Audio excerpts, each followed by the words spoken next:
A relaxing day off in Viterbo yesterday, a stroll around the city, took in some of the sights, visited the cathedral and soaked in the atmosphere. And was lucky enough to witness an Italian wedding. We saw the bride, we saw the dignitaries arriving, and then we saw the guard of honour for the groom. Watch what they do to his hat. Then an early night for me, and ready to get back on the road today. Buongiorno, day 30 via Francigena. Feels good to have the pack back on and be walking. Really didn't enjoy yesterday's day off. But we're just leaving Viterbo now. It's 8 o'clock, Monday morning. We're heading to Vetralla. 20 kilometres to do today, or thereabouts. It's a little bit overcast again, but that's nice. There's a nice breeze as well, so perfect walking weather. About 920 kilometres done, about 80 to go. Andiamo. Left through the Porto, resisted temptation and hit the path. Wandered down these ancient Etruscan paths carved out of the earth and got a real look at just how big oak tree roots are. Passed the shrines and then wondered why all abusive graffiti is always in English. Okay, we're 6 kilometres in and we've got a bit of rain. The sky's not too bad, but if you look the way I'm walking, it looks fairly ominous, and there's quite a strong wind blowing towards me as well, so it's carrying the rain. But I'm still getting some sunshine, so it's keeping me relatively dry.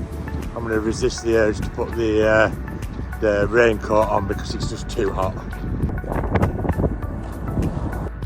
Following the signs, but the raincoat soon had to come on. Almost there now, just avoided the worst of that downpour. Just stopped under a tree and ate an apple that I took from the hotel this morning. So just a light drizzle now really. Hopefully it doesn't get any worse, but not too far to go. Quick stop for a coffee and grabbed a timbro for the credenziale.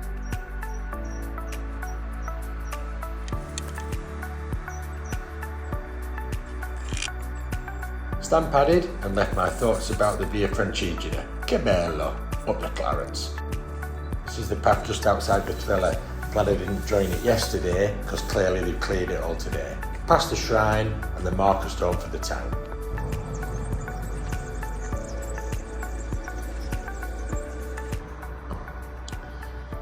"22 kilometres, we made it to Vetralla.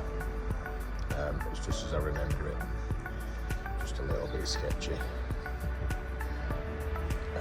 Most things are closed. I've got a couple of hours before I can check into the B&B that I'm in tonight, Pilgrim B&B. So it's a case of sitting around and waiting. It stopped raining at least, and I found a bar, so I can have a beer. Well, I found my accommodation, but there's nobody here yet. There's a key in the door, I can get in, but there's nobody here. So I guess it's a case of waiting. Didn't have to wait for long to get in, and I don't know why, but I'm feeling very Christmassy. So, as pilgrim accommodation goes, this is not too shabby. It's the same place I stayed in 2019, and the guy that's just let me in is exactly the same guy I met then. And like I just said to him, worryingly, he looks younger and I look older. Anyway, I'll do a selfie with him in the morning and we'll compare. Vetralla, sketchy, shitty place really. It's like so poor, just like hardly anything here. So it's kind of a necessary evil on the way to Rome. It's 1:30 now, so I'll just sit out the afternoon, go and find something to eat later if there's anything open. If not, I've got a sandwich in my bag from earlier. And just wait till I can get back on the road tomorrow. So 4 more sleeps until Rome. Nothing else to say for today, so I'll see you tomorrow.